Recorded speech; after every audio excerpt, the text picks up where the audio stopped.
మాతృదేవతాభ్యో నమః, పితృదేవతాభ్యో నమః.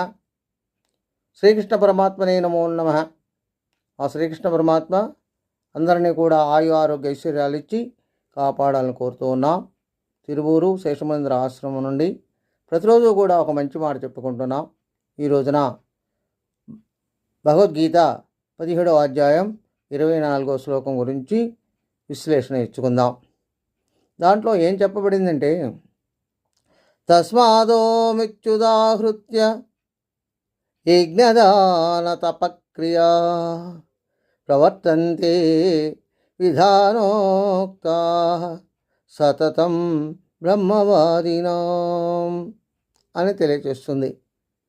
అంటే ఏ సత్కర్మలు చేయాలనుకున్నా, అంటే యజ్ఞము, దానము, తపస్సు, ఇవి వేదోక్త విధానంగా ప్రారంభించాలి.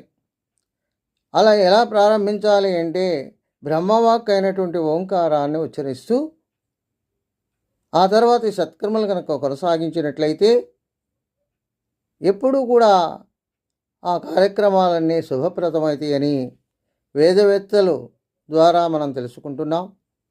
ఇది భగవద్గీతలో ఉన్నటువంటి సారాంశాన్ని అర్జునునకు శ్రీకృష్ణ పరమాత్మ చెప్పినటువంటి విషయము అందరూ తెలుసుకుంటారని, మనం ఏ కార్యక్రమం ప్రారంభించినా ఓంకారంతో ప్రారంభించి గణపతిని తలుచుకొని ఆ కార్యక్రమాలు కనుక చేసినట్లయితే ఏ ఆటంకం లేకుండా జరుగుతాయి అని తెలియచేస్తుంది.